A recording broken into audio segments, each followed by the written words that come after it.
Hello, everyone. I'm Hunter.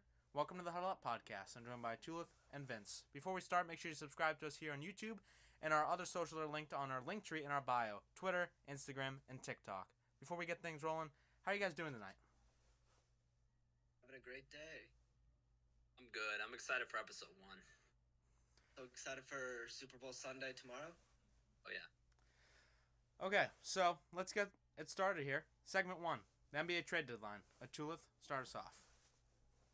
Yeah, we can start with the blockbuster trade between the Mavericks and the Lakers. The Mavericks got Anthony Davis, Max Christie, and a 2029 first-round pick. And the Lakers received Luka Doncic, Markieff Morris, and Maxi Kleber. What are your guys' thoughts on the trade and both sides that the teams got? Lakers fleece. Easily. I mean, they got Luka Doncic, who is arguably a top 3 player in the NBA when he's healthy. I don't know what's going on with him now because I don't really keep up with the NBA as much. But, yeah, I think that's a steal for the Lakers. But Anthony Davis also, he's also very good. He had a game today, did get injured, non-contact injury, but when he's on the court, he balls. So, I mean, also, it could teeter in a way that's a win-win trade between both teams. And who's the other guy that they got? Who was the other guy that you mentioned that the Mavericks got? Was it? Christie. Okay, yeah. I mean, I've never heard of that guy, honestly. Out of respect for him, I've never heard of that guy because I don't really keep up with the NBA. But, yeah, I think the Lakers are going to run away with this one once Luka Doncic gets healthy. My thoughts, I think it's a pretty even trade. The Mavs gave up Luka, which is obviously their franchise player. But in return, they got Anthony Davis, who's older, but he's still a very high-level scorer and rebounder. They also got Max Christie, who's a young guy, can shoot the three ball well. And they also got 2029 first. That's a little far away, but you're still getting somewhat value for a guy like Luka. Yeah, I would definitely agree with parts that both you said, but I would also include that, both the teams had, pros and cons to this.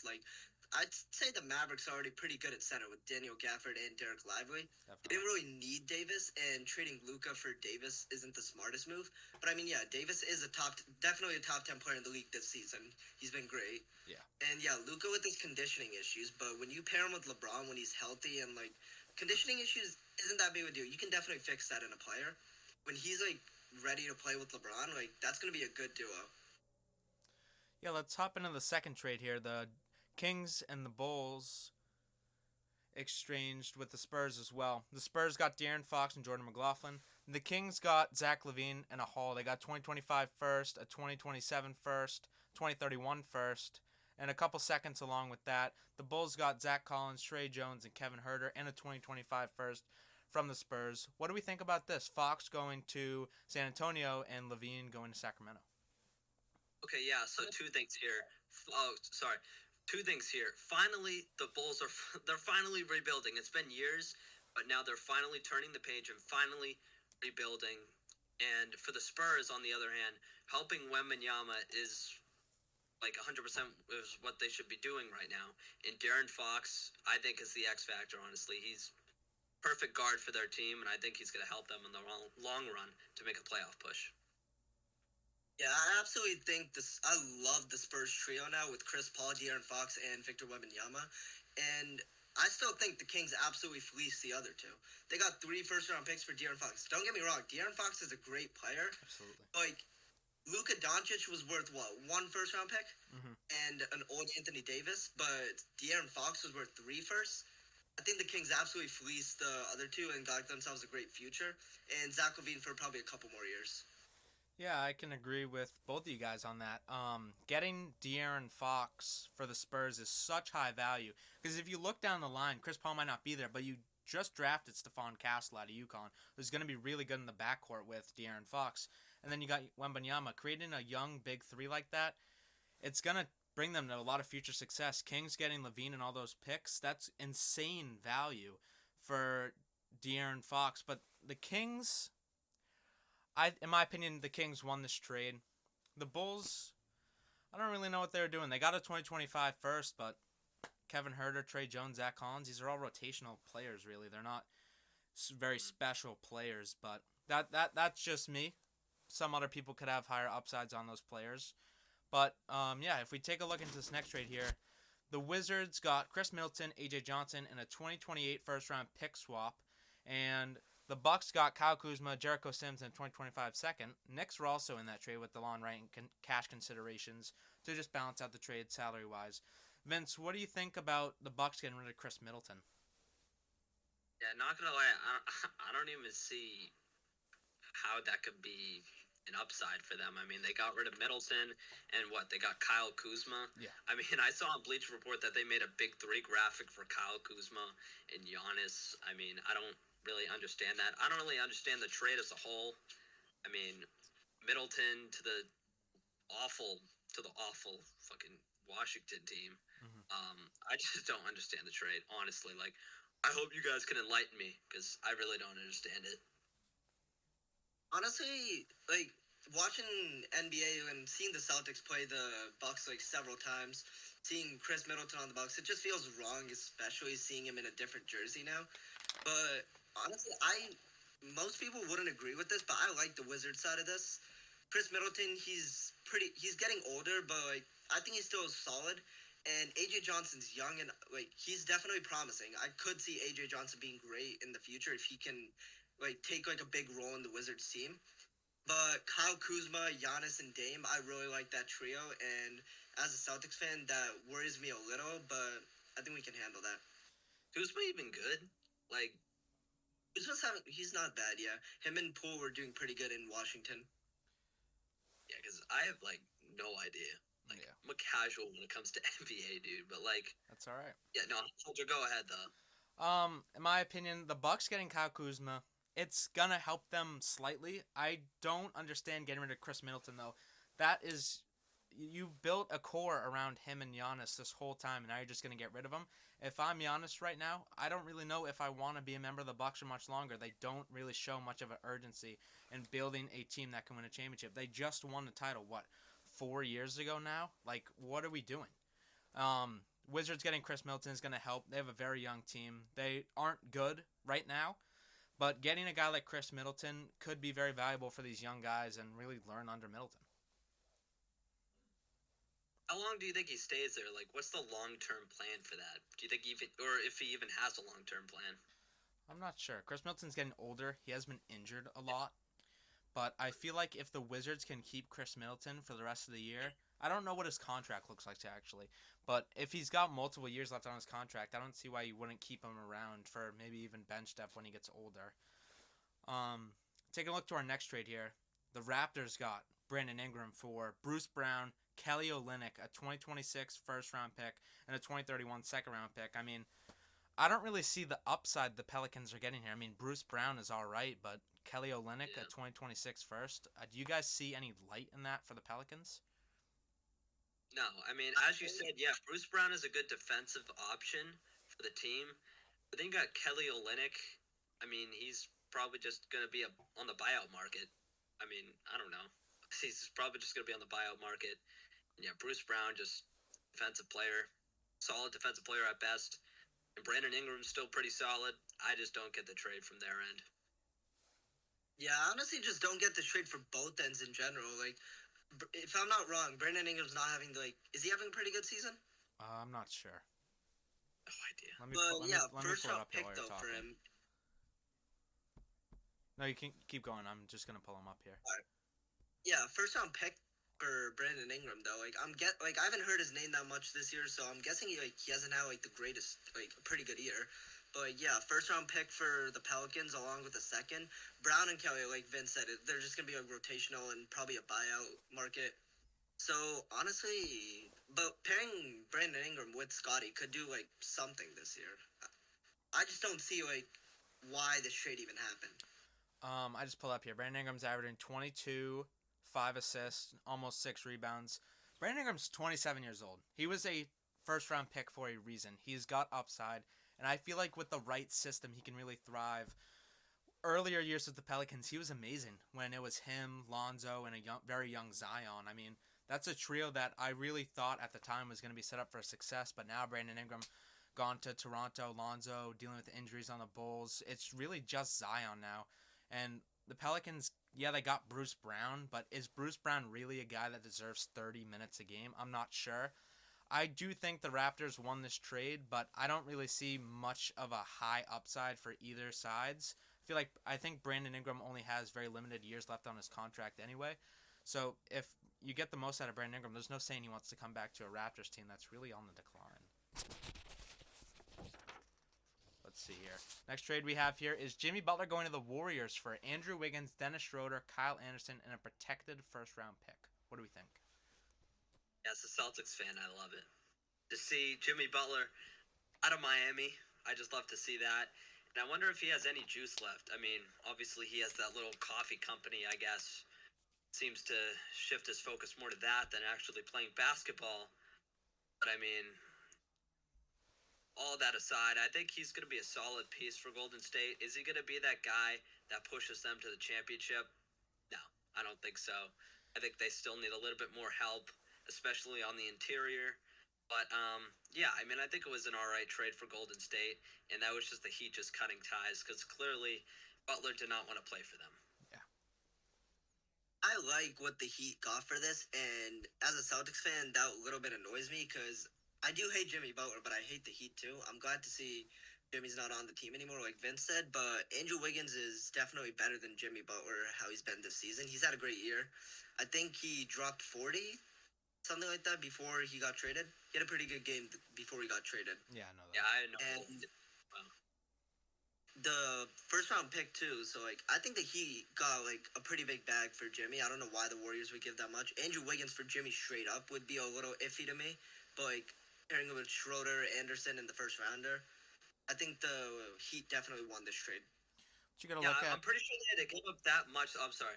I'm pretty sure they had to give up that much because, well, Jimmy Butler didn't even want to go there. From what I heard, he didn't want to go there, and neither did KD. So they were probably just desperate. They were like, I gotta get somebody. So they just put the back in for Jimmy Butler, I guess. Yeah, That's true.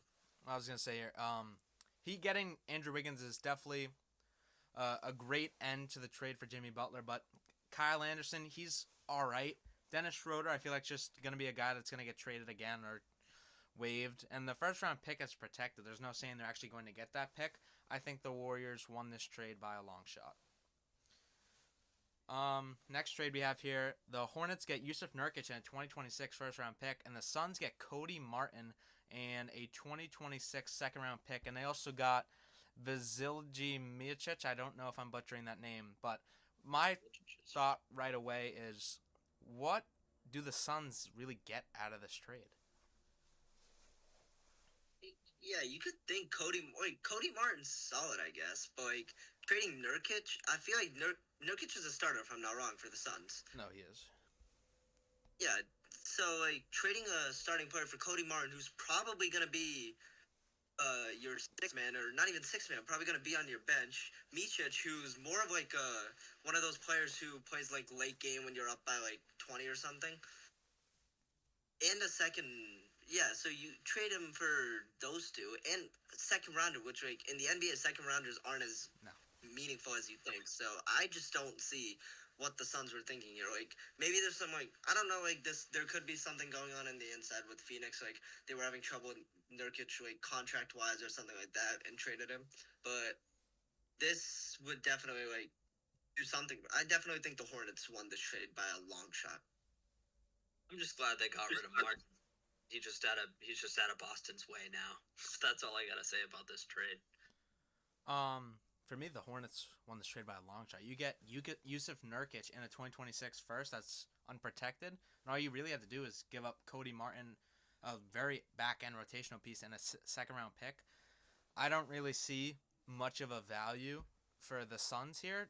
If there is more value behind this, please enlighten me. But watching Yusuf Nurkic, even back when he was on the Blazers, he's a great double-double, very efficient, very consistent 10-10 a night, and you get a second round or a first round pick in 2026. I just don't see why the Suns would give up a guy like Nurkic. All right, let's roll on the next trade here. The Lakers get a center and Mark Williams after getting rid of Anthony Davis, but they gave up sort of a pretty decent haul to the Hornets. They gave up Dalton Connect, Cam Reddish, a 2031 unprotected first round pick, and a 2030 second round pick swap with the Lakers. Vince, what do you think about the Lakers giving up on Dalton Connect so early in his career? Yeah, I mean, I don't like it, and they sent the bag for that guy. But I mean, also, you're getting how old is the guy, the center? 23.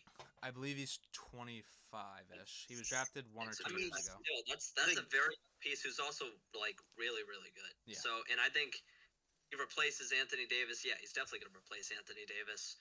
Um, yeah, I think it's a good trade for both sides, honestly, because the Lakers get a big time player at center, and team gets a bag. So, and also Dalton Connect, who I think has um, a good future in this league. Yeah. Based on his G League performances and stuff like that. Yeah, I think the Hornets made like a great decision here. They saw the Lakers need a center after the AD trade, and like they were definitely lacking at center with Jackson Hayes being their starter. Like he's a good backup, don't get me wrong, but like for a starter, Absolutely. I don't really think so. And they knew they could definitely like take a bag out of the Lakers. Like Connect, he's young, he's great. He had a good stretch of games too. He was up there on the rookie ladder. And he was. I watched him at Tennessee. He was great during the entire tournament. I knew he was going to be great, and when the Lakers took him, he had a pretty good start. He's great. He's a great perimeter shooter, but trading Mark Williams was definitely like good for the Hornets because they got a bag out of it, and the Lakers got the big man they needed for AD's replacement. Yeah, you guys pretty much summed up my thoughts there. Connect Young, perimeter shooter. They also got Cam Reddish. If I'm not mistaken, Cam Reddish is a good young piece for the Hornets. And the Lakers getting Mark Williams, that's very high upside. He's another consistent double-double similar to Nurkic. And he's 7 foot tall. The Lakers getting a 7 foot center. That's very important for their defensive game. After having severe offensive pieces like Luka and LeBron, you're going to need somebody that can grab a rebound. Mark Williams can be a consistent rebound for them. Another trade we have here, the Mavericks get Caleb Martin, and the Sixers got Quentin Grimes and a 2025 second round pick. One of the more mediocre trades, but Caleb Martin's still a solid player going to Dallas. So, Tulith, what do you think about Martin going to Dallas? He's still a spot up shooter. Like he's a great shooter. Like I cannot forget what he's done to Boston. I do not like him, but he's a great shooter. I think the Mavericks got themselves a pretty good player. They could definitely bring him off the bench or maybe even start. No, he wouldn't be starting. He'd be a good bench piece. Quentin Grimes in a second round pick. I've never Quentin Grimes' names much recently, but like I said earlier, a second round pick really doesn't mean that much in the NBA.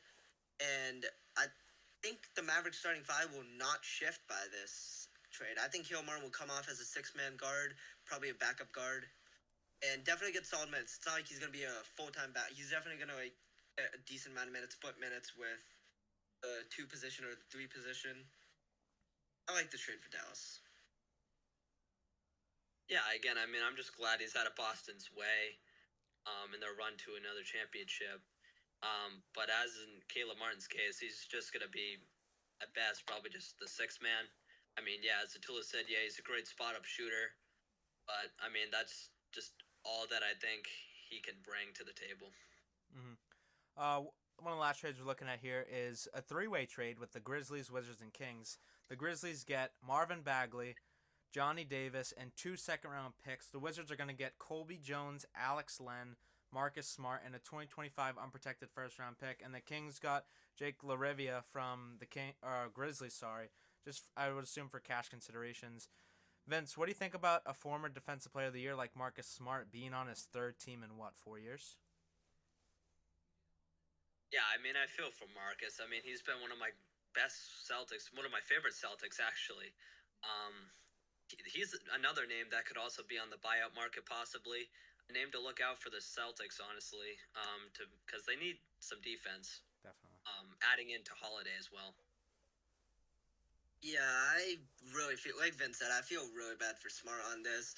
He, like Hunter also said, 3rd team in I'm guessing 3 to 4 years. This just I don't really see like anything it's just like a bunch of like bench pieces, role player pieces like traded for each other. There's no really like big upside in this trade. Like you could say like the 2025 first round pick the Wizards got. But apart from that, I really don't see any star power in this trade apart from Smart's defense. Yeah, in my opinion here with this trade, there's no real clear winner. The Wizards do get a 2025 first, which is probably the most valuable piece of this trade, but I feel like these are just two teams that are looking for something and just hoping that this trade can give them a spark. But with this trade, there's no real upside for either team, I feel like. Wrapping it up here with this segment, we have news earlier today that Ben Simmons actually bought out with the Brooklyn Nets, and he's picked off waivers by the Clippers. Tulip, what do you think about a former first overall pick like Ben Simmons being picked up by a team like the Clippers that could use some help? Injuries really killed him, but I did see him a couple times this year. He was not like he made a couple plays. He looked decent, and I like this pickup for the Clippers, especially because I'm guessing they got him for pretty small deal. Was it a small I deal? would assume so. Yeah, if they got him for a small deal, I think that's a good piece they picked up. They could definitely use him off the bench a decent amount. I like this for the Clippers moving forward. Yeah, very low risk but high reward, given the contract negotiation between Ben Simmons and the Clippers. Yeah, as Atula said, he could be good off the bench. That's all I think he could bring. But I mean, with that low of a contract that you give him, I don't think it doesn't hurt to give him a shot. Yeah, I feel like Ben Simmons, he was the first overall pick for a reason. You got to think that the Sixers, when they took him, saw some upside in this guy, just hoping that a team can really get something out of him because Ben Simmons is a great player. When he's on, he's on. I mean, you look at this guy, he's 6'10", and he was playing point guard back in Philly. And if you can really put this guy in a good enough spot, I think that he could do some damage. All right, that's it for segment 1. We will see you guys in just a moment for segment 2, the NFL coaching carousel. Welcome back, everyone. It's time for our second segment today, the NFL coaching carousel. First hire out of the way, the Patriots brought back Mike Vrabel, who played for them in his NFL career, bringing him in as the head coach. Vince, would you like to talk about who he brought along for his staff and just your overall thoughts as a Patriots fan with this hire? Yeah, I'm really excited for Mike Vrabel. In the beginning, I wanted Ben Johnson because I wanted the innovator. I wanted the offensive, genius that would help Drake May in his career. But as I thought about it, I think we needed Mike Vrabel. We needed experience from the coaching staff that we didn't have last year with Gerard Mayo. Obviously, yeah, it just wasn't any experience. We had a first-time head coach, first-time OC, first-time defensive coordinator, first-time special teams coordinator who actually turned out great, who we still have retained in Jeremy Springer. But to answer your question, yeah, he brought along a long-time journeyman OC, Josh McDaniels, who was a failed head coach with the Broncos and the Raiders, and I think the Rams. But yeah, again, I think he's an offensive genius, honestly, in my opinion. Everyone can make the jokes that, yeah, he's a screen pass merchant or whatever, but I think he gets the best out of this offense out of any candidate that the Patriots could have interviewed, and I think he helps Drake May in the long run. Yeah, no, I completely agree with that. I like the coordinators he brought in too. Josh McDaniels, sure. I mean, he wasn't good he wasn't that good at the Raiders, but like he made Mac Jones a Pro Bowler. He knows how to work with the Patriots scheme, and if they definitely get Drake May some weapons with Josh McDaniels, Drake May, and the receivers, hopefully Ted McMillan, I'm gonna be excited to see that Patriots offense next year, and along with Terrell Williams as the defensive line coach last year. I like the Lions D line last year. They were pretty solid. Like I feel like most of the defensive play was due to Aaron Glenn, but I like the Lions D line, and Terrell Williams was definitely a big part of that. So I like the Patriots hire so far. Yeah, it's also worth noted too that half of the Lions defensive line were injured, including standout Aiden Hutchinson, and Terrell Williams managed to keep that, I guess, defensive system afloat. Obviously, Aaron Glenn, he's the defensive coordinator. He kept them afloat, but I mean, Terrell Williams, he definitely had some role in keeping them, on the top of the NFC. I'm going to jump in here. I'm not going to make any comments about Josh McDaniels. He's a great offensive play caller, but I'd as a Raiders fan, I'd prefer not to. But my favorite hire that they made, besides defensive coordinator Terrell Williams, I mean, you look at the Lions' defensive line. They've developed like crazy, like Aiden Hutchinson, Alan McNeil. Even guys, linebackers like Alex Anzalone, like, come on. This guy was putrid on the Saints, and just coming into the Lions, he really made his presence felt. But my favorite thing that they did was I don't know what his role is, but Stretchier, I believe his name is correct. I think I I think it's think that is Mike Riker, whatever it Vrabel's is. Ernie Adams. I think that's going to be a guy that is really going to secretly help this team from the ground up. Yeah, so he's the I think he's the head of football operations and just decision making, whatever they call it. But yeah, I think you got that absolutely right. He's going to be Ernie Adams uh, to this organization. I think that's really important. An also important guy I think that they brought in was former I think he was the Boston College Eagles offensive line coach. I should know this. I think it was the former Boston College Eagles offensive line coach, Doug Maroney. He has a relationship with Dante Scarnecchia, which I love, who also said that he's going to take part in this organization as well. He's going to have some type of role, I think, hopefully. But yeah, I think Doug Maroney, he definitely has a lot of experience, coaching experience, head coaching experience, actually, with the Jacksonville Jaguars, taking them to the AFC Championship in 2017. And he's just a long-time offensive line assistant. And again, experience. This team needs it 100%. This young team that is striving to be one of the NFL's best. Are we all set with Mike Vrabel here? I'm Next good. next hire of the cycle, the Bears brought in the hottest candidate, the big ticket. They brought in former Lions offensive coordinator Ben Johnson. Atulith, what are your thoughts on just this hiring for a Bears team with a quarterback like Caleb Williams? I absolutely love this hire, especially for Caleb Williams. They definitely have the weapons surrounding him too. Like that Bears team, when you look at the offense, like on paper, they have a great offense. Like Swift is not a bad running back. They have the weapons receiving in Keenan, Rome Odunze, and DJ Moore. They have a pretty. I like Caleb Williams this season. He was not a bad quarterback. It's just his offensive line could not protect him. I think Ben Johnson, if they find a way to rebuild this whole line a bit, I think Ben Johnson as the head coach could definitely be great as and make the Bears a pretty good team. And how they were at the beginning of the season, I think their offensive line was pretty good at the beginning of the year too. And look at them, they were 4-2 after that Hail Mary. They completely went downhill, and their offensive line got up way too many sacks as well. I also like the offensive coordinator hiring in Declan Doyle, the Broncos tight end coach last year. They weren't very strong at that position, but part of the offense, that offense was much better than it was supposed to be, and he definitely played a part in that. And I honestly like the defensive coordinator hire. Dennis Allen, awful head coach. Absolutely hate him as a Saints fan, but can't even lie. He's a great defensive guy. He had a defensive mind.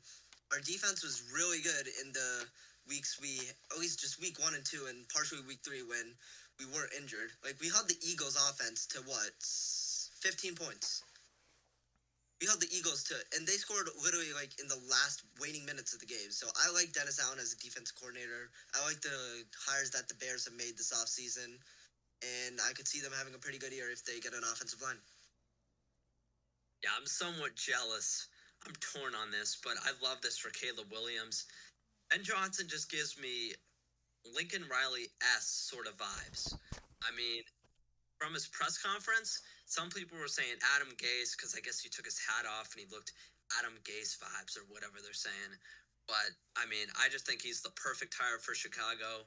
And with their wide receivers and their tight ends, Cole Kmet is also very underrated. I just think they're set up for success in the year 2025, and they have it all put together. They just got to draft offensive line. Draft the offensive line, maybe sign someone like Trey Smith in free agency from Kansas City, or maybe Ronnie Stanley, and then maybe stick wherever they're at in the draft and select Will Campbell or Kelvin Banks. And I think you're in the right direction if you're Chicago. Yeah, picking up on what Atula said about Declan Doyle from the Broncos. He's a very young offensive mind. What you want with a guy like Ben Johnson, who's been known to be this young offensive mind that's a offensive genius, as some might say.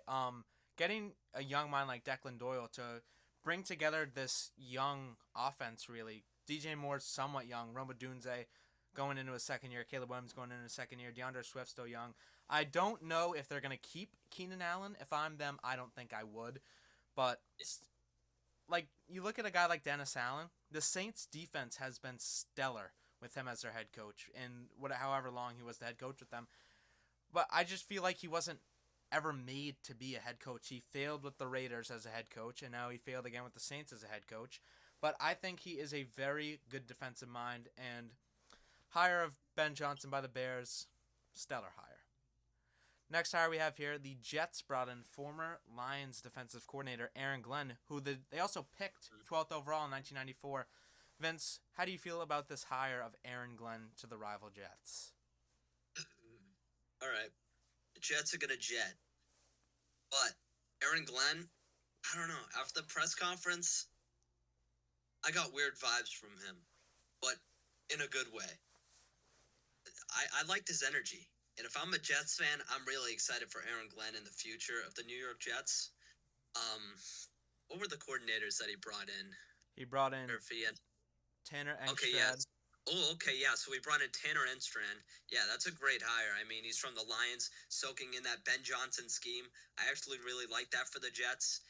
And who knows if they're going to be keeping Aaron Rodgers? I wouldn't, in my opinion. I would just trade him. Honestly, I mean, I just think he's a cancer to that whole team. Start off fresh, start off young, in that Aaron Glenn era. Ship off Devontae Adams, shift off prima donna in Aaron Rodgers. Just get all that drama off your team and just start off fresh if I'm the Jets. Yeah, I definitely like this hire. As a Saints fan, I definitely wanted Aaron Glenn. I figured it was a bit of a long shot, but we definitely were talking to him. I just don't think he liked us at all. But and I really don't understand why he would choose the Jets out of all teams. But I like the staff he brought in. Like Vince said, Tanner Engstrand as who was the Lions pass game coordinator last year. The Lions pass game was great. The whole scheme was great. Everything was great about it. Tanner Engstrand definitely played a part of that. And Steve Wilkes, who was the 49ers defensive coordinator, if I'm not wrong, he was also the defensive coordinator in their Super Bowl season 2 years ago. And that defense was stifling. The 49ers defense has always been pretty good. They have the talent, they have the coaching, and I really like that hire on defense for the Jets, especially with the talent they have on the defense too. Absolutely. I feel like the hiring of Aaron Glenn, it's either going to go two ways. It's either going to be like Robert Saleh, this defensive mind that's really looked at as a good head coaching candidate that can't really get things together, or he's going to be a real leader of the locker room. I feel like I've seen so many interviews positively putting Aaron Glenn in a good light. He loves his players, and that's what coaches need. But the thing with Aaron Glenn, I saw this interview. He sat down and he said he goes to the houses of his players. They talk, they do all this, and players said they didn't really experience this before. I feel like coaches nowadays still need to set the record straight that these players need to be dedicated to the game. They can't just slack off like guys like Darren Waller. He slacked off. But that's a shot at Darren Waller. In my opinion, this is a great hire for the Jets. I think Aaron Glenn is a very good defensive mind. Tanner Engstrand, don't really know too much about him, but I would assume he's good because look at what Jared Goff has become. Steve Wilkes is a really good hire from the 49ers. I mean, look at the defense the 49ers have. Despite being banged up, they were still really good last year. It just makes sense to get a guy like that who's already got experience as a defensive coordinator. And the Niners brought in Robert Saleh, who has a connection to the Jets, funny enough. But, yeah, another phenomenal hire for the Jets here. Another hire we have here, the Jaguars hired Liam Cohen, the Buccaneers offensive coordinator. Vince, what do you sort of take away for the Jaguars bringing in a guy from the McVay tree, but with no real head coaching experience at the pro level? You know, I was thinking about doing the Duval thing, but I got a lot of people that are probably going to be watching this in screen recording, so I'm going to save that. But to answer your question, yeah, that Liam Cohen saga was absolutely insane. They stole him from Tampa Bay, and because of that, Tampa Bay is not letting Liam Cohen and the Jaguars interview anybody from Tampa Bay, which I think they're in the right. I mean, yeah, I absolutely sneak them last minute. Like, that's, like, insane in my opinion. But yeah, the former Buccaneers offensive coordinator, who also brings along Grant Udinski, a very young offensive coordinator, last as the Vikings' assistant QB coach in 2024. He also interviewed for the Patriots offensive coordinator job. He was one of the guys that I wanted just because he was a young mind there. And he also brought in defensive coordinator Anthony, I think it's Campanelli or something like that. He was last as the linebackers coach of the Packers in 2024. I don't know how the Packers defense was last year. I think it was pretty good under former Boston College head coach. Can't remember his name. Jeff Hafley. But yes, Jeff Hafley. Thank you for giving me that name. I appreciate that. Of course. All that PTSD from a Boston College fan going 6-6 every year. But anyways, I think it was a pretty good hire despite the awkward press conference and whatever. I think he's brought along a pretty good staff, and you already got a really, really good quarterback in Trevor Lawrence, who I think, again, he was the number 1 overall pick for a reason. I think he'll blossom into a young star if given the opportunity to by Liam Cohen. Yeah, I honestly liked the Cohen hire. Like, that Bucs offense was dangerous this year. Like, as soon as the season started, I knew Tampa had the NFC South on locks. Like, that offense is just amazing. Like, scheming Bucky, Sean Tucker, and Rachaad White into the run game altogether. The receiver core, like, they just have a lot of talent, and the coaching just made it even better. I like that hire, especially for Brian Thomas. I feel like he's definitely going to succeed under Liam Cohen's offense. And I just really didn't like the coordinator hires. Like, if you especially for a team like the Jaguars, you need experienced coordinators or head coaches. Like, for example, the Bears hired defensive coordinator for Dennis Allen, and he definitely has defensive experience, and he had a head coaching experience. But assistant quarterback coach and linebacker coach, sure, Vikings had Sam Darnold had a good season with his quarterback coaches. And the Packers had a pretty solid defense. But I think, if you're the Jaguars, you definitely need more experience at your coaching positions, especially. Yeah.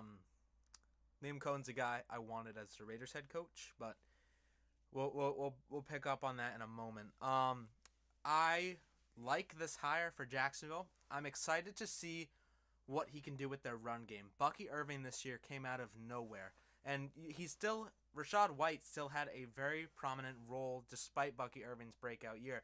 Having a 2 running back system like that, bringing it to a team like Jacksonville, who has Travis Etienne and Tank Bigsby, 2 very talented young running backs, I don't see why this offense can't succeed next year. Bring in some good defense in the draft or the offseason, and just really help out Trevor Lawrence, who is, in my opinion, one of the greatest quarterback prospects in the last 20, 30 years. The coordinator hires, I can agree with what Atula is saying, young minds, but you got to think Liam Cohen's a young mind himself. Offensive coordinator is what? I think he's might be under 30. I read something that said he's one of the youngest offensive play callers ever. Yeah. I don't know how to feel about these hires. They're both very young. They don't have much experience, but I am excited to see what this Jaguars team can do with such a young staff next year. Is he really calling the plays though? Because I think that's Liam Cohen's job. I'm pretty sure. Because I would hope Liam Cohen calls the plays. He's a phenomenal play caller last year in Tampa. He definitely should. Yeah. But let me just add one more thing. I think this is it could be high ceiling, but it's also very low floor. Absolutely. Because just like the Patriots, this is first year coaches, and just like the Patriots, that can go downhill real quick. So we'll see. It'll be interesting. Moving into the next hire of the cycle, the Raiders brought in 73-year-old Pete Carroll, who was last the head coach of the Seattle Seahawks in 2023. Took a year off, became a professor at USC. I'm going to start with my thoughts here. Yep. It's a good hire for us as a Raiders fan. He's an experienced head coach. He's won Super Bowls, and he's won national championships. You might think this guy's old, but I feel like with hearing him in his interviews, he's not somebody that's going to act like he's 74 years old, turning 75. He doesn't seem like he's out of it. And the hires of the coordinators, phenomenal. Offensive coordinator Chip Kelly, really good with Philadelphia when he was in the NFL. The Eagles had top 5 offenses for 3 out of his 4 years he was with them. Last with Ohio State in 2025. I mean, they won the national championship. Their offense was phenomenal. All playoff. And then they kept defensive coordinator Patrick Graham, which I think is a very good hire. What do you think, Atulith? I love the Pete Carroll hire. Like you said, he's definitely very experienced, and with a Raiders squad like this, who's definitely going to get a new quarterback, definitely gonna like revamp their offense, make it young. Like you got a young receiver in Jacoby Myers, young tight end in Brock Bowers, new young quarterback, new young running back. With all that young talent, you definitely need an experienced guy like Pete Carroll to lead them. And like as an Ohio State fan, that Chip Kelly hire annoys me a little. But he was a great coordinator. I loved his play calls this year, especially in the playoffs. He's definitely gonna like be calling great plays for the Raiders. Jacoby Myers is definitely gonna have a great year if he like does the same schemes he did at Ohio State probably. But I could see Jacoby Myers and Brock Bowers definitely having a big year as if the Raiders get Jackson Dart. Absolutely. What do you think, Vince? Yeah, honestly, I think Pete Carroll is very underrated. I mean, just because he's 73 years old doesn't mean the guy can't coach. I mean, the guy acts like he's like what, 50. I mean, he's in practices throwing the ball throwing the ball to his players. He's running. He's probably one of the most athletic people I've seen at 73 years old. Definitely. But yeah, no, I mean, even the staff that he's brought with him, I think experience. Patrick Graham, he was the defensive coordinator of the Raiders, right? And then Yeah. they brought him back, correct? He's been our defensive coordinator since, I believe, 2020. Our defense has been really good under him. I love that. Okay, yeah. Yeah, so great. I mean, and from what I heard, he's highly regarded from players and coaches around the league. So yeah, I'm really excited for that. And Chip Kelly too. I mean, yeah, that's just experience. Reigning national championship winner. Um, I mean, the offense in Ohio State was also very good. But who designs those plays? That's Chip Kelly. I mean, and I think, yeah, I mean, I just think at the end of the day, the Raiders hired a pretty underrated staff. And also keep in mind, Jim Harbaugh is in the same division. So this is very good for the NFL also because I can't wait to see Jim Harbaugh and Pete Carroll go at it for 2 times a year. And especially in the AFC West too. That's gonna be fun to see. You heard of NFL Sunday Night Football Week 1 Raiders Chargers. Now we're gonna move in here to the last hire of the cycle, which sort of in my eyes is probably the worst hire of the cycle. The Cowboys took the scapegoat route and just hired Brian Schottenheimer, who's the offensive coordinator, but he didn't call plays. Atulith, what do you think about this hire? Why do you think they just hired in staff rather than really looking around? I'm gonna be straight up. This is an awful hire. It's the most Cowboys thing the Cowboys could do. Yeah, I see you laughing. This was bad. No, it was bad. I don't understand why. Like they hired him early too. There were definitely better options on the board, and they chose Brian Schottenheimer and the offensive coordinator and defensive coordinators he brought. Clayton Adams, who was the offensive line coach. Like again, it's a person who coached an offensive line, and you bring him in to coach a whole offense now, to conduct a whole offensive play calling system. Right. I just really don't trust that. Like I don't trust like offensive line coaches or like unless they're skill position coaches like receiver coaches or tight end coaches or quarterback coaches. I trust those to be coordinators because they've been familiar with the offense mainly. But only an offensive line coach, like, and Matt Eberflus, he has a defense in mind. I do not hate this hire. No. Like same with Dennis Allen. Same exact thing as Dennis Allen. Right. Awful head coach, just a great defensive mind. And I think he could make. And the Cowboys' defense definitely has talent with, especially Micah Parsons, Deron Bland, Trayvon Diggs.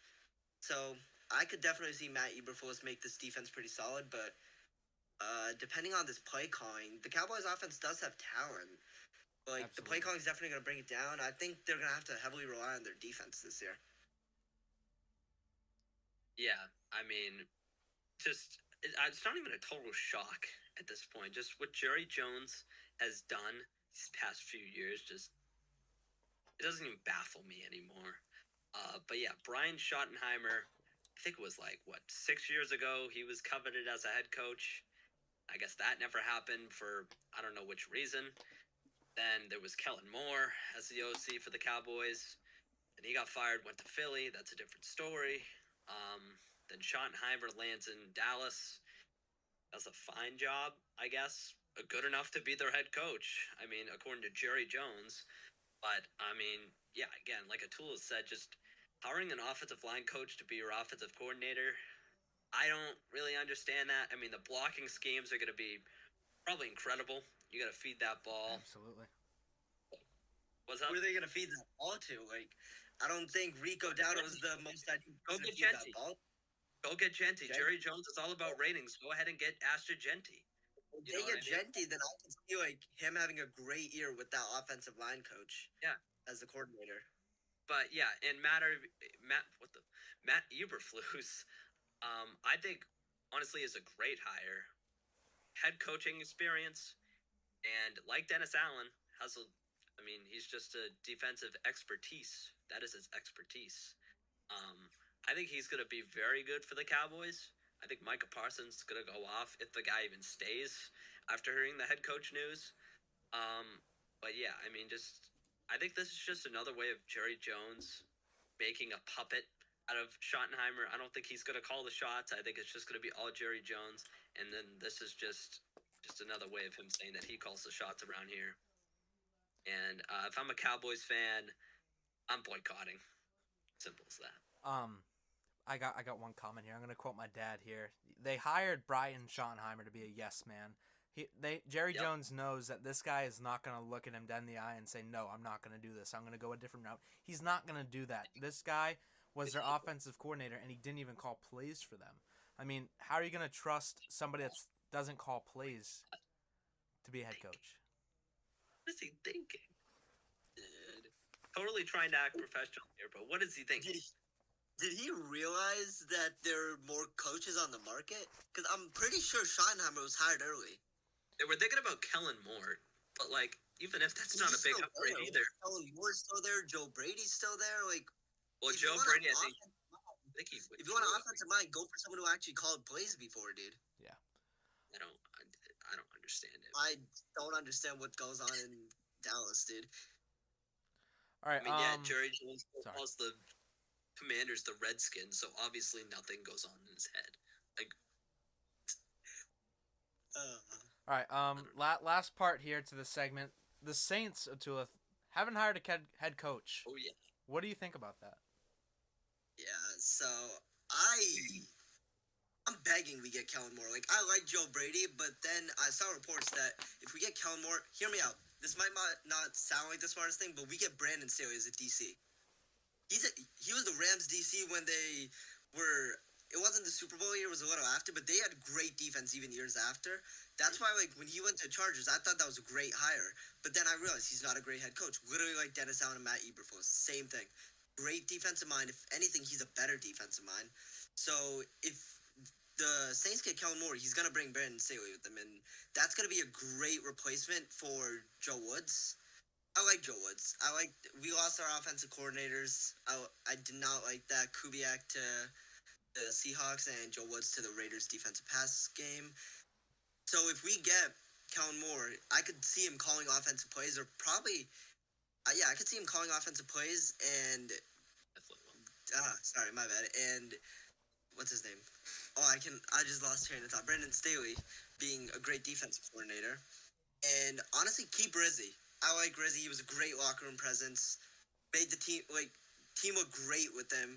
We looked more energized and pumped than we did. I don't know what happened near the end of the season. We just gave up, couldn't tackle, gave up on tackling, just looked unmotivated. But the beginning with Rizzy looked great. I think we should keep him, definitely put him back at special teams coach. So I'm definitely hoping for Kellen Moore, but I definitely wouldn't be mad at Joe Brady. But absolutely not Mike McCarthy. Absolutely not. Vince, your thoughts? Yeah, I don't really have many thoughts. It's just Kellen Moore. He's okay, I guess. I don't know too much about Kellen Moore. Let's see how he coaches in the Super Bowl, I guess. For the Saints, you bring up a pretty good point with Brandon Staley. As a hypothetical, obviously, if he would go to the Saints, I think that would be a pretty good defensive coordinator hire, just because, again, that's also head coaching experience. And defense seems to be what he's good at. So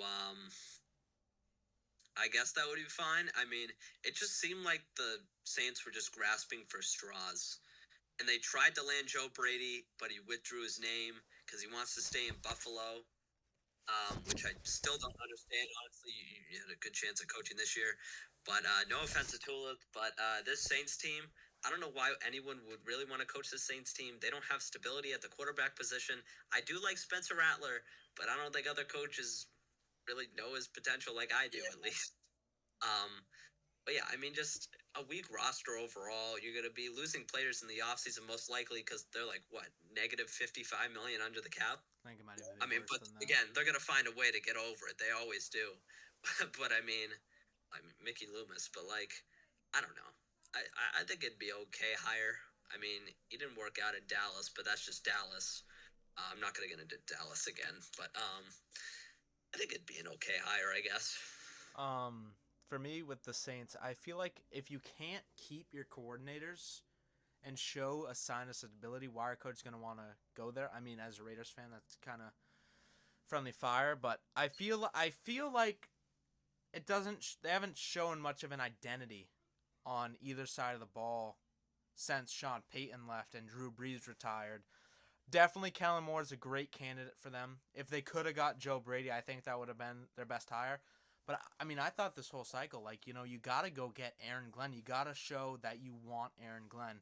But him going to the Jets definitely probably derailed their plan. So I feel like if the Eagles don't show a sense of urgency in the Super Bowl and lose, I think Kellen Moore definitely goes to the Saints 100%. I don't see why he wouldn't. Even if they win the Super Bowl, I feel like he could still land in New Orleans. But the absolute last resort for the Saints should be Mike McCarthy. I don't think that they should do that at all. Yeah, no. One more point to add. I'm pretty sure I saw this somewhere that Kellen Moore is like very, very certain to be the coach, and many reporters and clubs are not surprised if by Monday, February 10th, he's officially a Saint. So I'm definitely looking forward to that, hoping that, and I'm not getting tricked right there. What if it falls through? Like, what if it falls through and they get Mike McCarthy?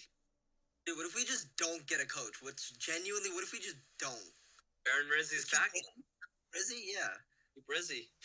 I wouldn't hate it, but like I wouldn't hate it, but I wouldn't like it. You know what I mean? He's not like a head coach. Exactly. Special teams coordinator. You can't really be a head coach as a special teams coordinator. Just saying. Yeah. Any last thoughts before we close out this segment here? That's all. Cowboys suck, but I'm all set. There you go. We'll see you guys in a short moment, but segment 3, we're going to recap the NFL honors, also known as just the NFL awards. We'll see you there. Don't crash out. Guys, we got a bit of breaking news in the middle of our break here. Vince, you want to tell them what happened? Power's in my hands. All right, so a trade that we talked about before from the NBA, the Mark Williams Dalton Knecht trade, has been canceled. Tulith, you want to talk more about that? That's ridiculous. Like, we were literally just saying, like, that's a great trade for the Lakers. They got the big man they needed. Now they're stuck with Jackson Hayes. What's their starting five looking like now? Luka, Austin Reeves, Dalton Knecht's still coming off the bench. So LeBron, Dorian Finney-Smith is our starting power forward. Dorian Finney-Smith and Jackson Hayes, and you got Rui Hachimura and Dalton Knecht coming off the bench. Ooh, this definitely hurts the Lakers. It hurts both. Charlotte got a bag. I don't know who canceled this. If it was Charlotte who canceled this, that's really stupid of them. They got a bag for this. Yeah. But both teams definitely lost out on that trade. Like we said earlier, I think that was a win-win trade for both teams. They got what they needed. Charlotte got the bag. Lakers got their big man. But that's surprising, dude. That shocks me. How does it even get canceled? Just a team just has probably fell they through. Just veto it. I think it's happened. I think that's happened before. Like that's something like that's happened before. I think I saw something like Giannis going to the Bucks. This was a long time ago. Like it was for Andrew Bogut, I'm guessing, and that got like it was literally signed, and right before it was about to be processed and all that. I think it was the Warriors general manager literally called the Bucks general manager and said, "Nope, we're not doing this. We're keeping Bogut." Sorry for clickbaiting you all. Now it's time to actually get into segment 3. I'm just gonna take it seriously now. NFL honors recap. Before Tulith explodes, I'm gonna say this. Josh Allen wins MVP. I'm actually gonna let Vince take the floor first here. Vince, what do you think about Josh Allen of the rival Bills winning the NFL's most valuable player. Okay, yeah. So there's a few different perspectives on this. From a stats perspective, Lamar should have won. But on an overall team success and just the way he carried the whole team, Josh Allen deserved it outright. Lamar Jackson had multiple Pro Bowlers on his squad, and they didn't even manage to make it to the AFC Championship game. Josh Allen took a team with almost to little to no talent, probably except James Cook, on the offensive side, weapon-wise, to the AFC Championship. Like, I mean, I think it was just outright. He just deserved MVP from the start. As a Patriots fan, I love Josh Allen, but I also don't like him at the same time. But at the end of the day, I think he deserved it, and I think the NFL did right by him. Sorry, Atula, but had to happen. I honestly I hate the narrative that Josh Allen has no help. Like, Really? okay, Lamar had 8 Pro Bowlers.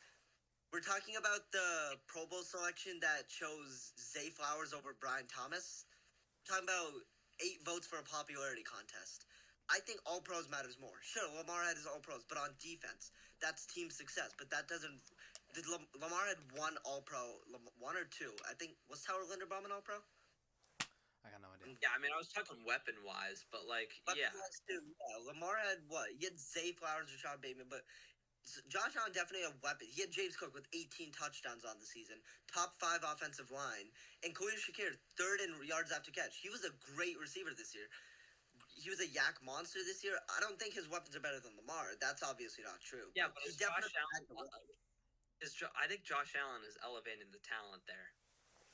He definitely is, but so is Lamar. You can Derrick Henry. Oh, Lamar, Derrick Henry, who had a great season. It's because the defense is focused on Lamar running, and that opens up for Derrick Henry, and then vice versa. They focus on Derrick Henry, it opens up for Lamar. Lamar was better statistically. I think he elevated the run game.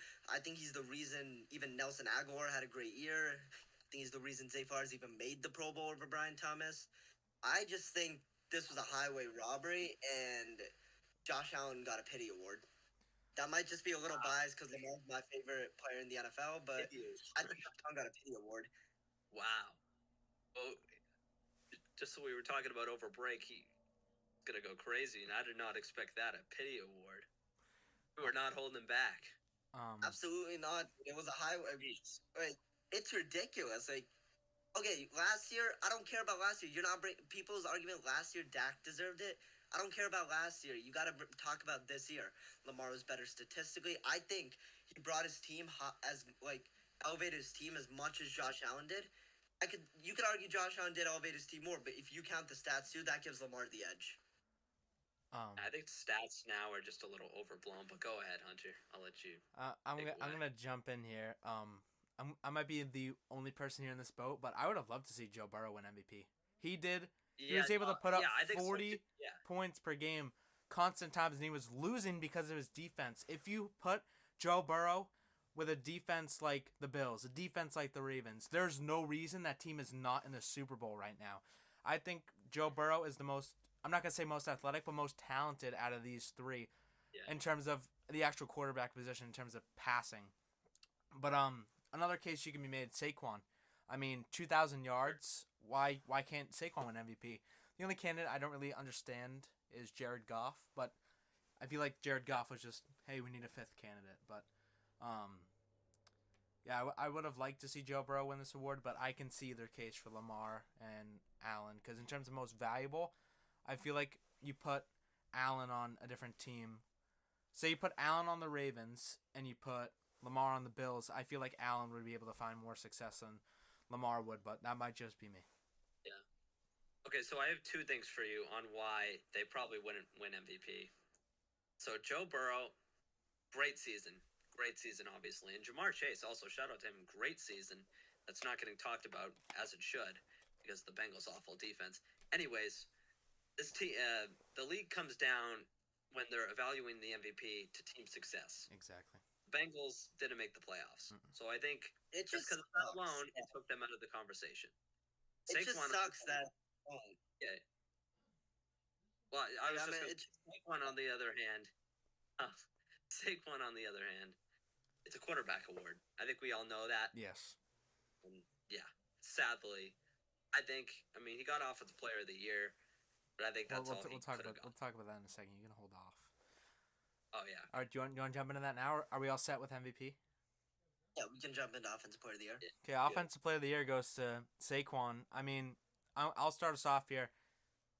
In my opinion, I do think that it should have been Jamar Chase. You win the Triple Crown, and you get 0 first place votes for Offensive Player of the Year. Sure, Saquon had 2,000 yards, but you don't see Triple Crowns very often. Yeah, you don't see 2,000-yard rushers very often. I think Jamar Chase is more valuable to his team than Saquon, and I feel like that should have been looked at more in terms of these voters. But Saquon, obviously deserving, but I feel like Jamar Chase just could have won this award. What do you think, Vince? Well, yeah. I mean, you saw a Triple Crown in what? I think it was Cooper Cup in what 2022. I think. And he won Offensive Player of the Year. Yeah. Well, yeah. I mean, that's another case that you can make, but yeah. Again, when you're evaluating that, I think it just goes to team success, which Saquon's in the Super Bowl. It's a shame. So, I mean, I think that just speaks for itself. I mean, not saying that I disagree with you. But No, I'm just saying, I love Saquon. He went to Penn State. I have his jersey right here. Saquon Barkley, Penn right State. there. I mean, I love Saquon, but I just feel like Jamar Chase is more valuable to his team. But Tulith, as a Saquon Glazer, what do you make of his case for Offensive Player of the Year? I think he definitely deserved it, but it's also ridiculous how Jamar got 0 votes. Absolutely. Put Saquon in the MVP conversation. He's arguably, if you ranked MVP based off of literally what it means, most valuable player to the team, Saquon would definitely be top 3. Like you said, Burrow would definitely be my number 1. Burrow would be my number 1 if it's most valuable player. Absolutely. You could put Lamar. I would say Saquon is 3. You could 4 is fair. 4 is fair, but still top 4 in an argument with the top 3 quarterbacks in the NFL, more valuable than 29 other quarterbacks in the league and 31 other running backs. If you put Saquon in that MVP conversation, I think he had more of an impact on his offense than Jamar Chase did. Jamar Chase was great. Like I said, it's ridiculous how he didn't get a single first place vote with that Triple Crown, but it's just sad that we saw 2 great offensive skill position seasons in one, and both of these 2 definitely deserve the award. I feel like it would have been an argument no matter what. If Jamar won, then we would have said that Saquon had a huge case and he could have got robbed. And if Saquon won, like we said, Jamar, it's kind of ridiculous that he didn't win either. So it's just too close to determine. I could say the same about Lamar and Josh. Same thing, just too close to determine. There's gonna be arguments for both sides. Absolutely. Are we all set with Offensive Player of the Year? Yeah. Let's move into Defensive Player of the Year. Vince, why don't you tell us who won Defensive Player of the Year? All right, yeah. So Patrick Surtain won Defensive Player of the Year. I mean, at the end of the day, the case could be made for Trey Hendrickson. Overall, he was a deserving candidate. But, I mean, as I said, from the 2 other times, it comes down to team success. And at the end of the day, the Bengals are at home. And the Broncos made the playoffs. And I think Patrick Surtain, arguably the best corner in the NFL, shutdown corner, amazing player, has grown ever since his rookie year. That's all I got to say about defensive player. I'll jump in here. I have no idea how Patrick Surtain won this award. Being honest, I think Trey Hendrickson deserved this award more than any other candidate. Led the league in sacks. A guy that led the league in sacks doesn't win it over a guy that didn't even lead the league in interceptions. I mean, I don't really get how Patrick Surtain won. I feel like with Surtain, yeah, he's a great corner, but there's so much more to his game that's not shown. I feel like the light on this guy is extremely positive, but if you really break down him as a corner himself, is he the best corner in the NFL? Probably. Does he deserve to be crowned the best defensive player in the NFL of the 2024-25 season? No. It's clearly Trey Hendrickson. His defensive value is through the roof. Led the league in sacks. And I mean, Sure, if you want to just say led the league in sacks, Kirby Joseph led the league in picks, but there's no case for Kirby Joseph here. Sorry to just throw a bullet. I love Kirby Joseph as a player, but I'm not gonna get started here. But I just think Trey Hendrickson deserved it. Yeah, I agree with the case made with Trey Hendrickson, but you also got to add the case for Zach Bond. Absolutely. Arguably the best player on one of the best defenses in the NFL. So, like, I think Zach Bond definitely shows the case too, but Sertan, like, you can't really count picks. Like, for, like, edge rushers or, like, Trey Hendrickson, you can count pressures, like, for what we're going to talk about later, Jared Verse, you count pressures, so you could count pressures or sacks for Trey Hendrickson, but for Sertan, you can't just count picks.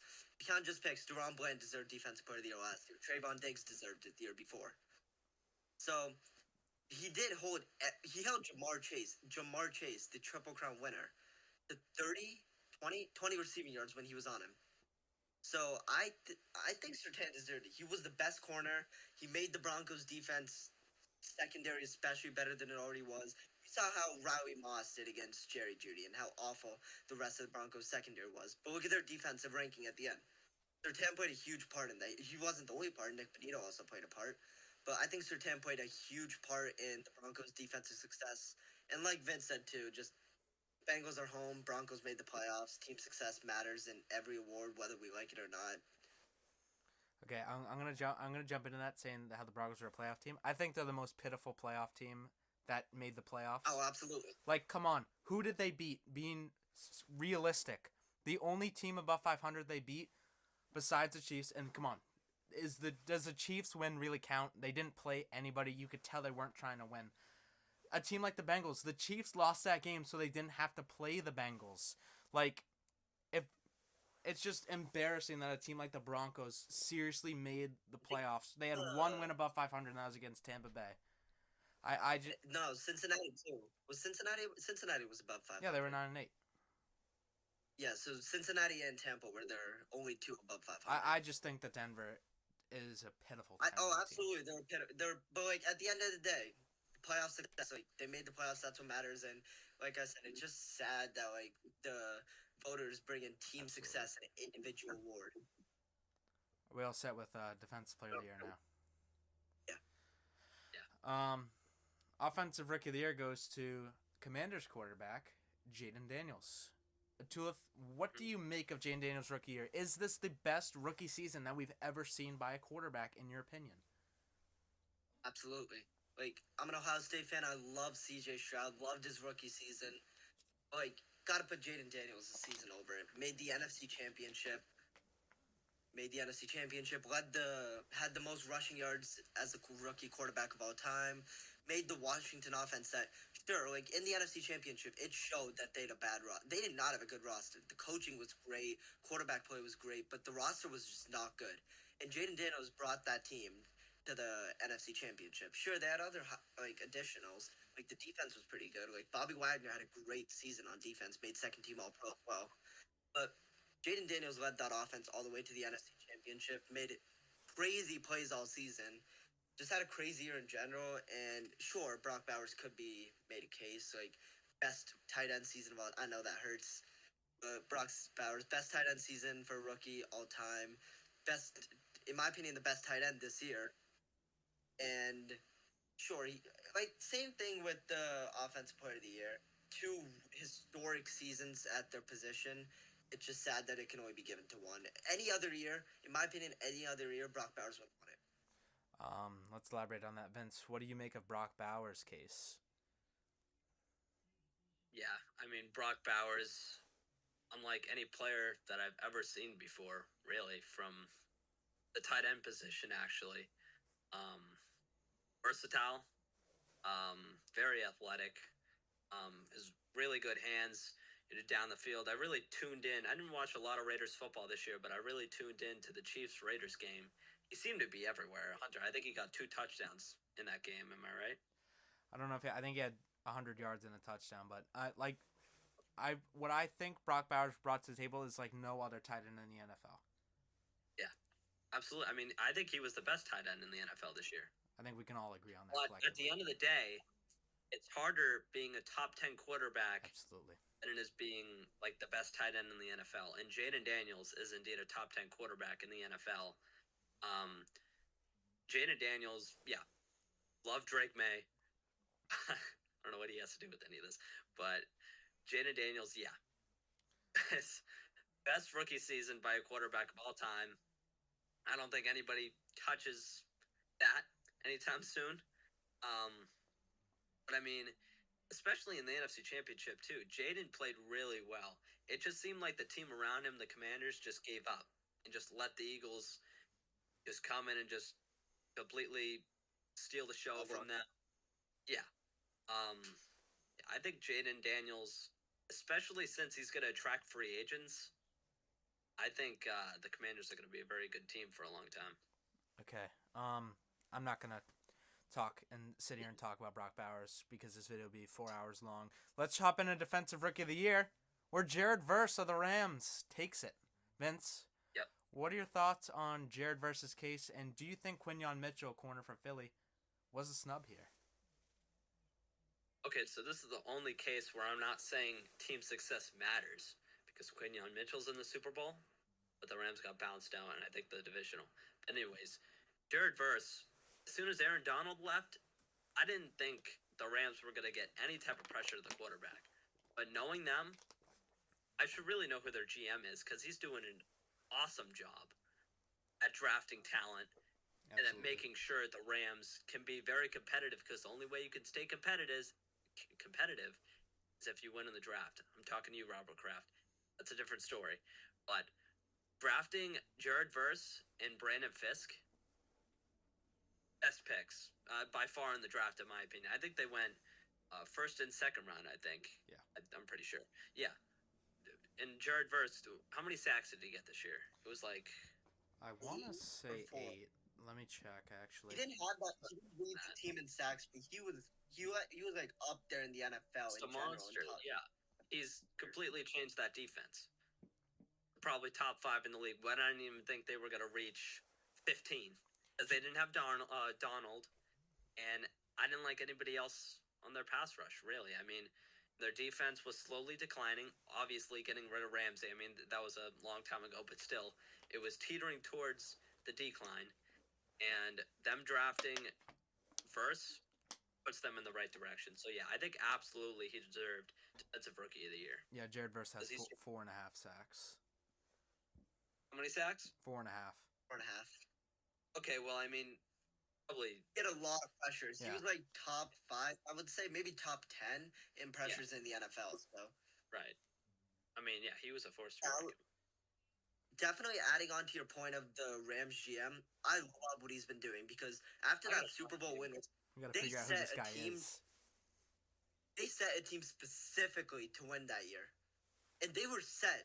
He was ready. He knew that the team would decline awfully and they would be bad years after. But no, he drafted they looked as if they were going to be atrocious the next couple years because they used everything for that one Super Bowl. But nah, he drafted great. You got Puka, Jared Verse, Brady Fisk. Just great drafting. Like you said, the draft helps you in the future. Absolutely. So I just love what he's doing. And going back to Jared Verse, great season. Made it much more of an impact than Quinyon Mitchell did on the field. I don't think Quinyon Mitchell got... I love Quinyon. In my mock drafts, I had him going top... or right outside the top 10. And as soon as he went 22 to the Eagles... I knew they got himself a steal. He's a great corner. I just think Jared Verse had a much bigger impact. And that's saying something considering Quinyon is on a stacked defense and Jared Verse is, in my opinion, the best defensive player already on his defense. So I definitely think Jared Verse deserved this. Sure, yeah. And no disrespect to Quinyon Mitchell either. He's an awesome talent. Absolutely. And I think he's good. Yeah, I think he's going to be a future top 5 cornerback in the NFL. I think his stock began to rise right after that combine. He really helped himself there from the 40. I think he ran like a 4.3? Was it? It was pretty close. Yeah, he had a good combine. That's especially because he's from Toledo. I think he's from Toledo. He had a good Senior Bowl as well last year. Yeah, no, that was the only, I guess, all that I had on him. I guess. I'm getting the same feeling as Mike Green right now. at a good Senior Bowl from a sorry, low-level 100%. school. Can I break this? Okay, so again, we have breaking news. Sources. Oh, shoot. Yep. As Eagles offensive coordinator, Kellen Moore gets ready to coordinate the biggest game of his career. The expectation remains that he will accept the Saints head coaching position after the Super Bowl. Moore's been focused on the Eagles this week, but prior to the week, he had already been starting making calls on a potential coaching staff. Who's that from? That is from Jordan Schultz of Very reliable source. NFL insider Jordan Schultz. Love to hear it. Love to hear it. Are we all set with? So I wasn't lied to. Are we? Take that as you will. Are we all set with defensive rookie of the year? Comeback player of the year goes to Joe Burrow. Do any of us really want to say anything about this, or Darnold at least? He deserved it. Joe Burrow deserved it. Had a fantastic year that should be remembered. Darnold had a very good year also, but he declined later into the year. Probably had some. I guess the league took that into account. That he wouldn't win. DeMar Hamlin, he's a starting safety. I guess he's not that bad now. He had a pretty good season. Yeah, he had an alright season. I don't know who else was in. Oh, Christian Gonzalez. Christian Gonzalez also in that conversation. I mean, yeah, just he had a really good year this year too. But again, I just don't think good enough to beat Joe Burrow's comeback player of the year because, yeah, he was phenomenal. Okay, next award, Coach of the Year, goes to Vikings head coach Kevin O'Connell. 14-3 record, really turned around a Vikings team. But do any of us have anything to say? Dan Campbell, Dan Quinn, any of those coaches, Andy Reid even? Both of the Dans and O'Connell are my 1A, 1B, 1C. Honestly, I wouldn't say snubbed. No. Neither of them got snubbed. It could have gone either way. I honestly was like stuck on when I was making my picks for NFL honors. I was stuck on those three. I did because like all three of them have a great case. Kevin O'Connell brought a team that they were projected really awful like this year, like 5 wins, 14-3, but first round exit. Yeah. And Dan Quinn turned around a team that went 4-13 last year, got the second overall pick into a 12-5 NFC Championship team. He was their last head coach choice too. And Dan Campbell, self-explanatory, 15-2, 1 seed with all those injuries. In my opinion, I think out of those three, he has the best case, but it could go either way. Absolutely. Yeah, I mean, Kevin O'Connell taking a team that had, no offense to him, but Sam Darnold as their quarterback. As the Tullett said, they weren't, highly thought of to be atop of the NFC, which they were. I think they were the 2 seed or something like that. Correct me if I'm wrong. They were the 5. Oh, because really? top 4 is divisional. They lost their. Yeah. Top 4 seeds are divisional. Oh, right. Okay, yeah, I forgot. Just pure standings, they were number 2. Yeah. They were the second best standings. Yeah, Kevin O'Connell seems to be the mirror of what NFL teams want. That's probably why the Bears hired Ben Johnson. That's probably why, the Jaguars hired Liam Cohen. They want the offensive innovator. Yeah. And that's what Kevin O'Connell is. And I mean, the Vikings are going to be very happy having him as their head coach because he keeps them in consideration of the playoffs. I don't know. I mean, he's just an offensive guru. I mean, quarterback expertise. I mean, if you're making Darnold look good, you look good. So that's all I gotta say about that. Yeah, I think all 3 candidates, top 3, Dan Quinn, Dan Campbell, Kevin O'Connell, are deserving. Last 2 awards here. I don't think any of us can really make arguments for these. Eric Armstead winning Walter Payton Man of the Year. I don't feel like that's an award you can make an argument for. We don't. Bad guy. Yeah. Bad guy. Should have went to Dietrich Wise. I have a lot to say about that one. Jordan, man. And lastly, Jaden Daniels' Hail Mary versus the Bears was given Play of the Year. There is no argument there. But it was a very good play. That changed 2 franchises. One for the best and one for the worst. Lastly here, I'm just going to read these names off. We'll just skim right through these. 2025 Pro Football Hall of Fame inductees, only 4 this year, a little smaller of a class. Cornerback Eric Allen of the Eagles, Saints, and Raiders. Jared Allen, defensive end from the Chiefs, Vikings, Bears, and Panthers. Tight end Antonio Gates from the Chargers, both in San Diego and LA. One of the best tight ends ever.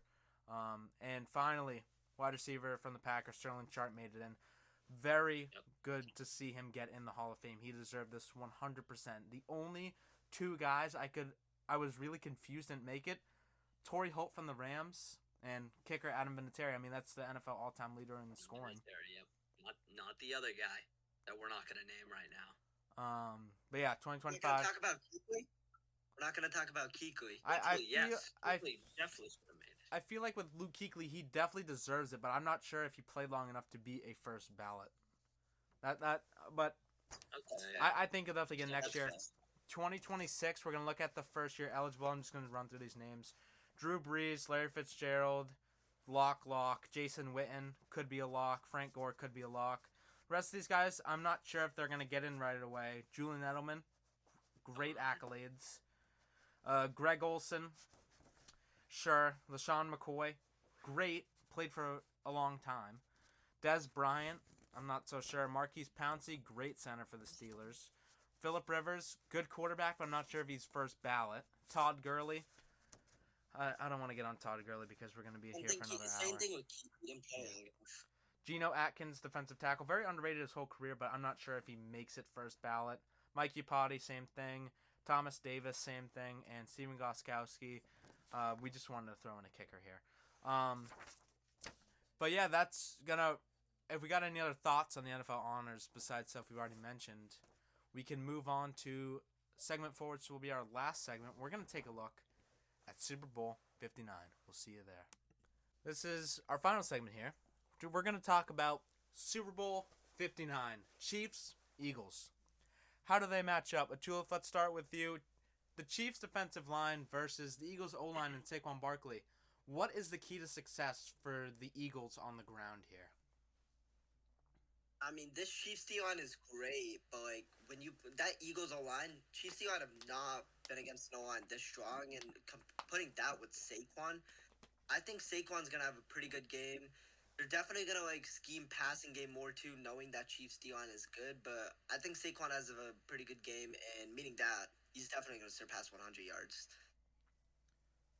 Yeah, as you said, I just don't think the Chiefs have really been against an offensive line up to par like the Eagles. I mean, they have, 4 Pro Bowlers on their offensive line, all pros? I mean, just insane. I mean, you wonder why Saquon Barkley ran for 2,000 yards. I mean, yeah, and his athletic ability takes a lot of part in that, but the Eagles' offensive line doing their jobs. I mean, after they lost Jason Kelsey, I thought it was going to go down. But, I mean, whoever evaluates the offensive line from that department needs a raise because, I mean, they're doing a hell of a job. Rushing is a key to victory for the Eagles in this. If Saquon can get it going, there is no reason the Eagles do not win this Super Bowl. Vince, I'm going to send this to you for, you said you had something here. How can the Eagles force Patrick Mahomes into making mistakes in the biggest pinnacle in sports, the Super Bowl? Okay, so I actually have a very interesting stat here. Patrick Mahomes has a 2-8 record and starts when his time to throw is 3.31 seconds or longer. So this right here is a blueprint for the Eagles to win the Super Bowl, in my opinion. Jalen Carter, Jordan Davis, Brandon Graham, who just recently got activated and will play in the Super Bowl. Yep, Josh Sweat too. I mean, stacked. How is this Chiefs offensive line going to handle all of them? I don't think they will. I think Mahomes, there might be a turnover in there. I don't know yet. I mean, I think this Eagles defense is a force to be reckoned with, and Mahomes is definitely going to have a lot of trouble to deal with. Tulith, you got any thoughts on that? Yeah, no, I agree. Like, you got to pressure Mahomes if you want him to make mistakes. He's not a guy who would usually make mistakes, especially in the playoffs. Like, even before the playoffs, he went on, 4 games since the Texans game, the Steelers game, the divisional round, the conference championship, not a single interception. Like, they protect Mahomes. He has all the time in the world to make whatever read he wants, and he makes that right. if you force that pressure, like Vince said, and give him less time to throw, he's definitely, even without, maybe not even make a mistake, but like, it's not going to progress the ball downfield if you keep getting pressure. So, pressure is definitely, like you said, about Saquon being the key to this game and how his run game will affect it. I think the pressure plays an even bigger. Um, yeah, I can agree with that. The only problem is you can't blitz Mahomes because if you blitz Mahomes, he can easily pick up 6 yards on the ground. He's a guy that is a not a great runner, but he can run when he has to, and he's proven that in the playoffs, especially. Like you look at what 2020 versus the Titans, he was under pressure. He scrambled, got what a 25-yard touchdown run. He's not like fast, but he can run when he has to, and he does a good job at it. Well, let's not forget about also the injuries to his lower body, his ankle, to be That's exact. not real injuries. I think that could take a mark in the Super Bowl. I think he hurt it against San Francisco, if I'm not mistaken. Then he hurt it again against, I think it was Houston this year. Maybe it might come to tact against Philadelphia. Okay. Before we close out that part, all I'm gonna say is that there's been so many injuries in Mahomes' career that the second he steps back on the field after he takes like what a down off, he's fine. They just want to build up something to say like, oh no, the face of our league is injured. We should care. Like it's not real. And I mean, they could be real, and I could just be being an ass right now. But I don't think a lot of these small injuries to Mahomes actually affect him. But let's move to the next part here. The Chiefs are a 1 point favorite in the Super Bowl. Do we agree with this spread? Do we think it's going to be that close? That's a tough one. That's a tough one. Yeah, I agree. It was very close last time, and it's like they have the same players almost, sorta. I mean, but I think yet again, go ahead. Saquon. It's really tough. Like 1 point is such a small margin. Exactly. But what I saw a stat is that a lot of Super Bowls that have been played in New Orleans have not been close.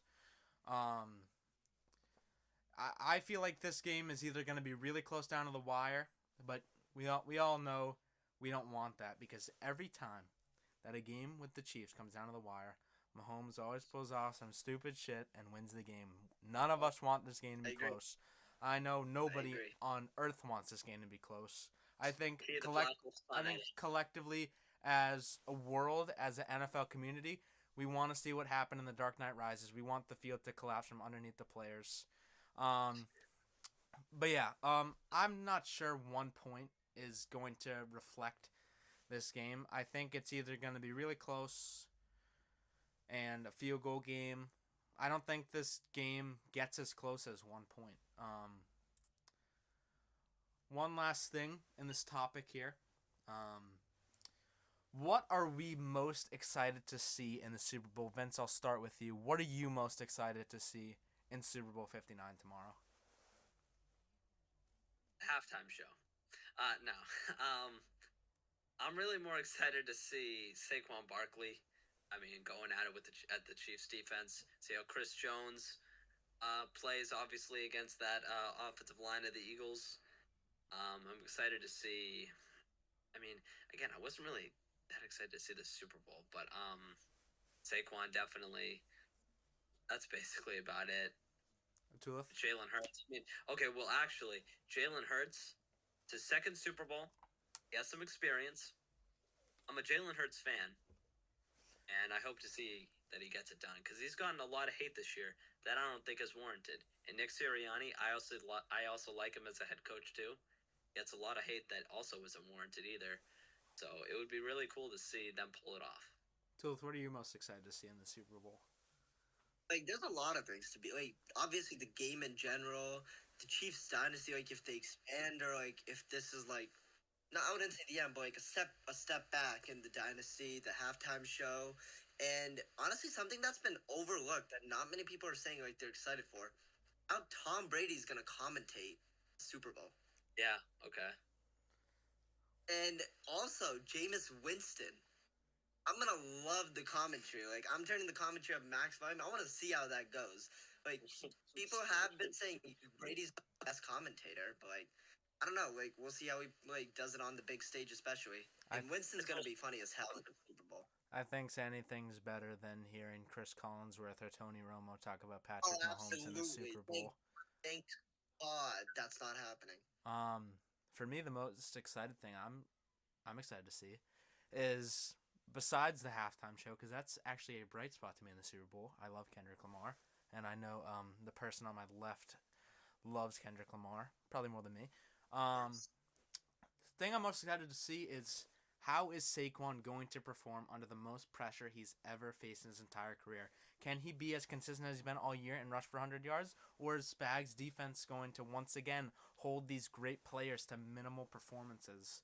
Um, another thing that I just want to point out here, as a Raiders fan, I absolutely hate the Chiefs. I can't stand them. But when is it going to be time to admit that if the Chiefs pull off a three-peat, when is it going to be time to admit that this has got to be a historic run? We've never seen a three-peat ever. Yeah, I mean, if they obviously win, if they three-peat, I think we definitely have to take that into account. As a Patriots fan, it sucks, but we definitely have to look Kansas City. We definitely have to lock them into that consideration for. I mean, they're already a dynasty in my opinion. They've won 3 out of what, 5? Yeah, I mean, winning 2 straight, in my opinion, sets the record that you're a dynasty. There's only been 2 other back-to-backs besides the Chiefs. You gotta think.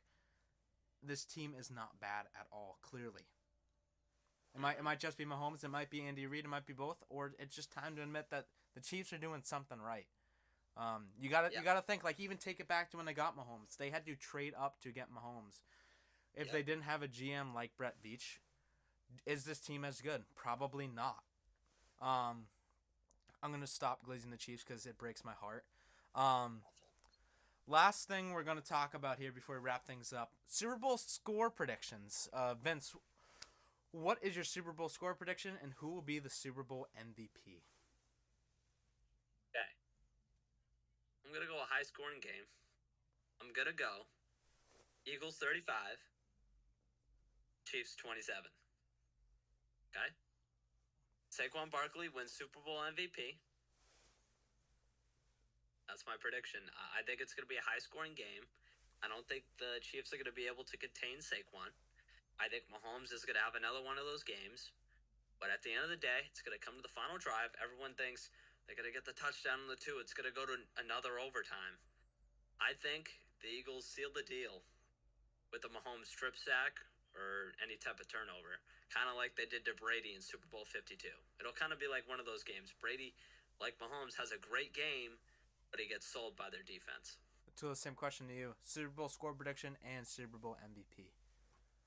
I'm gonna be completely honest. As soon as you asked the question, same thought as Vince did. I had 35-27 in my head too. I completely agree. It's gonna be a high-scoring game. Yeah, exact same. That's kind of surprising as soon as you said that. I'm like, wow. Yeah, Mahomes. I think this Eagles defense is strong, but it's Mahomes. He can, like, I'm honestly don't even hate Mahomes. It's just how he's treated. But like, he's a great quarterback. He's gonna adjust. He's gonna figure out what to do with the Eagles defense. And the Eagles, I think they can find their way around their Chiefs defense. And Spags versus that offense is gonna be great to watch. I'm really excited for tomorrow. Spags versus Kellen Moore. It's must-see TV. Absolutely. I hate to be the one that goes off board here, but I have the Chiefs winning 28-23. I think it's going to be a closer game than I want it to be, because if I'm saying based off what I want it to be, I'm going to take the Eagles in the blowout, but that's not going to happen.